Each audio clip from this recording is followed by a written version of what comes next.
சில jokes. Hello sir, நான் வீணா பேசுகிறேன். வீணா எதுக்குமா பேசுகிற? ஏதாவது பிரயோஜனமாக பேசுமா? பால் வியாபாரம் பண்ணி குறுகிய காலத்தில் பெரிய லட்சாதிபதி ஆகிட்டீங்க. உங்கள் தொழில் ரகசியம் என்ன சார்? 4 பாயிண்ட் தான். மாட்டுக்கு நல்ல பச்சை புல் கொடுக்கணும் சார். அப்புறம் விடிய காலையிலேயே பாலை கலந்துடணும். பாலில் 4க்கு 1 பங்கு தண்ணி ஊற்றிக்கலாம். இதெல்லாம் விட பாலை கறக்கும்போது மாட்டுக்கு சொந்தக்காரங்க கண்ணில் பற்றக்கூடாது. 4வது பாயிண்ட் தான் ரொம்ப முக்கியம். கொஞ்சிங்களா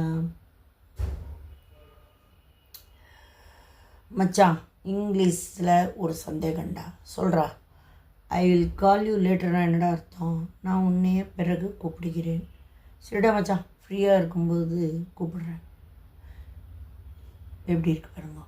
நீ எவ்வாறு பேச கற்றுள்ளாயோ அதே போல் மௌனத்தையும் கற்றுக்கொள். பேச்சு உனக்கு வழிகாட்டலாம், ஆனால் மௌனம் நிறைய சந்தர்ப்பங்களில் உங்களை பாதுகாக்கும். எதிர்பாராதது எதிர்பார்க்காம நடந்தா அது உனக்கானது. எதிர்பார்த்தது எதிர்பார்த்து நடக்கலைன்னா அது உனக்கு இல்லாதது. கிடைத்ததை அனுபவிக்கவும் கிடைக்காததை ரசிக்கவும் கற்றுக்கொண்டாலே வாழ்க்கை மகிழ்ச்சியாக இருக்கும். உழைக்கும்போது தேனீக்கள் போல சுறுசுறுப்பாக இருந்தா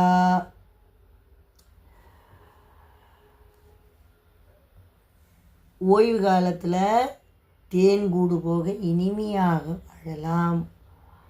அது மாதிரி நிறைய விஷயம் இருக்குது வாழ்க்கையில். நம்ம பேசவும் பழகவும் இதெல்லாம் விட்டுட்டு வெட்டித்தனமாக பேசிகிட்டு இருக்கக்கூடாது.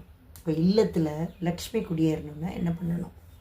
சோம்பேறித்தனம் கூடாது, நீண்ட நேரம் தூங்கக்கூடாது, பணத்தை கணக்கு வச்சு செலவு செய்யணும், இடது கையால் பணத்தை பிறருக்கு கொடுக்கக்கூடாது, பிறர் வாழ்வதை கண்டு பொறாமை கொள்ளக்கூடாது, செய் நன்றி மறக்கக்கூடாது, காசுகளை தூக்கி எறிந்து விளையாடக்கூடாது, கோபத்தை தவிர்க்க வேண்டும், சிரித்த முகத்தோடு அனைவரையும் உபசரிக்க வேண்டும், காலை 6 மணி மாலை 6 மணின்னு 2 வேளையும் விளக்கேற்றணும், கடன் வாங்கிறத முடிஞ்ச வர தவிர்க்கணும், வாசல் படியில் உட்காருவதை தவிர்ப்பது நல்லது, மாலை 6 மணிக்கு மேலே தலை வரக்கூடாது, இரவு நேரங்களில் துணிகளை துவைக்கக்கூடாது. இதெல்லாம் பண்ணினாலே லக்ஷ்மி ஆட்டோமேட்டிக்காக குடியேறிடுவா.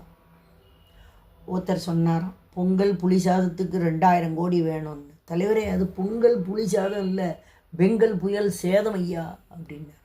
இதை பேச தெரியாமல் தான் தலைவனாக இருக்கான்.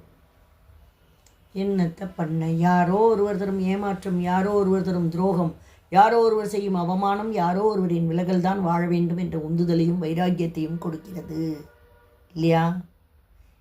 எஸ்.